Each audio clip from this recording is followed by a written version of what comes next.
Oh yes, look at that. Oh my goodness, it's so pretty, so pretty. It's a little cloudy though, as you can see. But every time that I think I'm doing a decent job, I got a little bit of a runner here, or droop, because of this lip right here, getting a little bit too much clear coat on it. And that little son of a gun right there.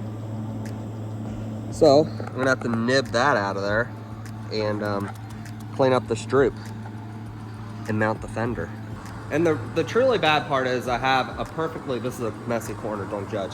I have a perfectly good fender right here that I painted with the hood and obviously the set of fenders. And as you all know, I ended up with two passenger side fenders somehow, and I painted them both. How I didn't catch that in the paint booth or anywhere, I don't know. But now I got the new driver's side fender, sand it, paint it, as you just saw. I'm gonna mount it on here, probably right now. But then we'll do a walk around after I mount that, so we can do a walk around and talk about this truck, because I got a comment saying do a walk around and talk about this truck. So we're gonna do that, just that, as soon as I mount that fender. Okay, the fender's mounted, so we'll just do a quick rundown of what's going on, what the truck is, what it's gonna be, and all that good stuff, I guess. This is my dad's 94 Pete. He's owned it, I think, since 96, I believe. He'll tell me I'm wrong. Obviously, I'll be wrong. This thing has been completely, I don't know. Everything has either been changed on it, rebuilt, redone. The only thing I think that's original is the cab and the front half of the frame.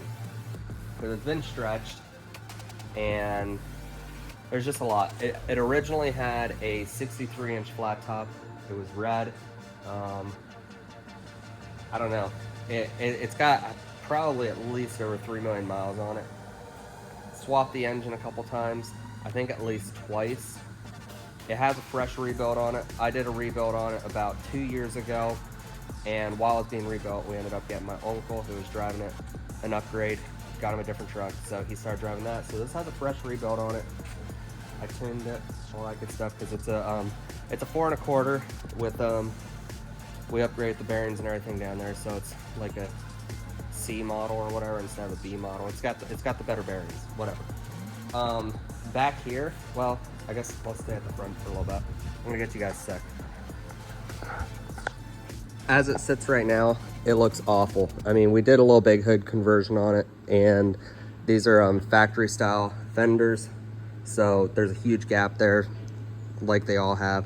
I tracked down a wide track car hauler axle, so that'll bring those tires out flush with the fenders and help it sit down a little bit more. And I'm gonna be putting an air ride kit in it, so the whole front end's just gonna be slammed like mad. Now, what are we gonna do with the back end here, because it's gonna be raked like crazy? Well, this frame back here is pretty rough. You can tell that the fifth wheel used to actually be way up to there, and this was one of Dad's first stretches way back in the day. I barely remember him doing this, and he'll probably say I was 2 years old, so I don't remember him doing this, apparently. I'm probably gonna cut it like right there and put a whole new suspension out the back. This is a rollover. I'm gonna be using it as a donor truck for the back suspension and frame rails. I'll do some measuring, and I'll probably end up cutting it somewhere up in there. We're putting a 36-inch bunk on it, so I don't, normally we stretch trucks to like 300 some inches, and with a 36-inch bunk, it'll look dumb. It's like having a stretched day cab or cab over. Like even this cab over here, this old Pete here, if I were redoing it, I might only add like a foot more of frame rail in there, because it's a little short the way it is now, but they just look dumb if they're too stretched out. Anyways, that's the suspension and frame I'm going to use, so that way I have a nice new clean frame rail. And obviously it's a low leaf, so it'll go super low. Why am I out of breath? I'm gonna have to repaint all this ductwork in here. I want to repaint the firewall. I really want to clean up the engine bay. It's honestly not that bad because it's a 4 1/4. already kind of look good as they sit. And then as far as the hood goes, I have the sound deadening foam that needs to go in there yet. I have some new ones somewhere around here. And then this whole section here and here is all gonna get undercoating. When I go to do the air ride kit, I'm gonna put a 389 front spring in here. So I'm gonna have to move this back. This hanger is gonna go back to this back hole here, and I'm gonna drill 2 new holes there. And I'm not too sure what I'm gonna do with the belly strap yet without relocating this, because I was thinking I would just move it back here, like underneath the transmission right there. But I don't wanna have to relocate this. And we also have our fast fuel system thing on the other side.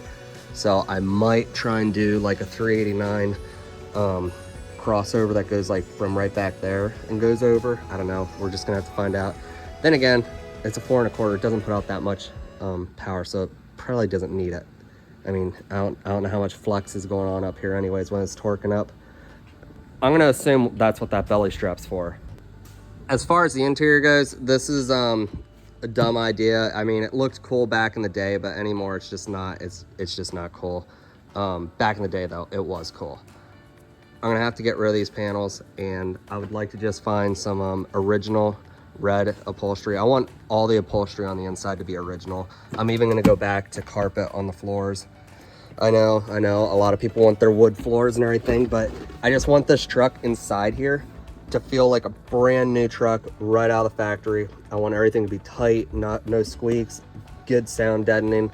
The 36-inch bunk that we're building for this one, we did kills mat over everything. We did 2-inch sound deadening foam, has all the original red upholstery in it. It's gonna look really good and sound really good. Like, I don't wanna hear any rattles or clanks, because this is gonna be used. Dad says he's gonna drive this truck. I don't know. He's been driving a 389 for a couple years, so and it's a nice one. So I don't know if he's gonna go back to something this old, but we do want to use this as like our backup truck. So whenever somebody gets in it, I don't want them to think that, you know, we just did makeup on a pig. It's got a nice paint job and rides smooth. You know, I want everything to feel nice, new, and fresh. I'd like to find some shorter fuel tanks. I know these are 150-gallon tanks. I mean, they're really what you want for what we do. But these ones have a couple little dings and dents. Nothing major, but they are powder coated white, and I'm gonna have to paint them green to match. Or if I do the frame an entirely different color, which I was thinking about doing like a silver maybe with that green. I don't know, I'd like to do a different color to throw it off.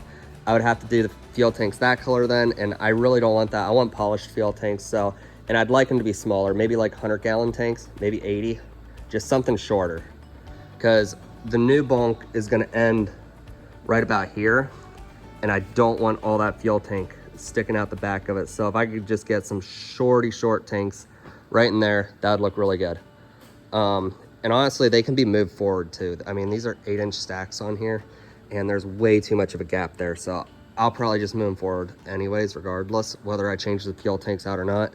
Then I have new battery boxes for it. I'm gonna just put all new ones in. These things, I mean, they paid themselves off by now. So I'm gonna just go ahead and get rid of those.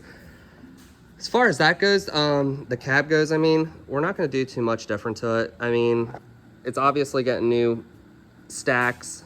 We'll take the mirrors and polish them out. I don't know, I'd like to do, I think it's 8 gauge or 12 gauge. I don't know, with the just the big tube brackets. I might go with something like that, but it really depends on how much of daddy's money I'm allowed to spend. I'd like to also do different breathers. I don't it's kind of a classic look having the big ones, but I'd like the small ones. I don't know. I mean, if nothing else, I'm gonna end up repainting these, and I'll just cut like 2 inches out of here and drop the top hat down. Obviously different visor. I'm not a fan of that visor at all. I know a lot of people like that old school straight across visor that kind of sticks out. I mean, it's almost flat to glass, but not really. It'll get a new visor. And it'll probably get cab lights put back on the top. Here's the bunk. I just did a little bit of primer on it to square some things up. I gotta do a little bit more sanding, and I believe I'm ready to go and stripe it out black and then paint the thing green. And it's about ready to go on. We gotta put the interior back together. We had it all pulled out to do the kills mat and stuff. The window's laying there. Probably shouldn't be laying there. Somebody's gonna step on that and break that. We have a sub box with 2 tens in it that are, it's already built, already wrapped. It fits in this whole corner over there underneath the bed.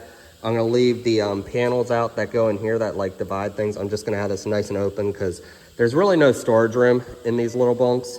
So I would prefer, if I were the one driving it, just to be able to open up that door and the hole underneath be wide open so you can just slide everything in and out as you please. Anyways, that's what's up with this truck. I have like 4 other YouTube videos that are like 10-15 minutes long a piece. I haven't posted yet. I don't know why.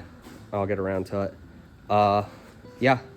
Any questions, leave them in the comment section. I try and answer them. Try.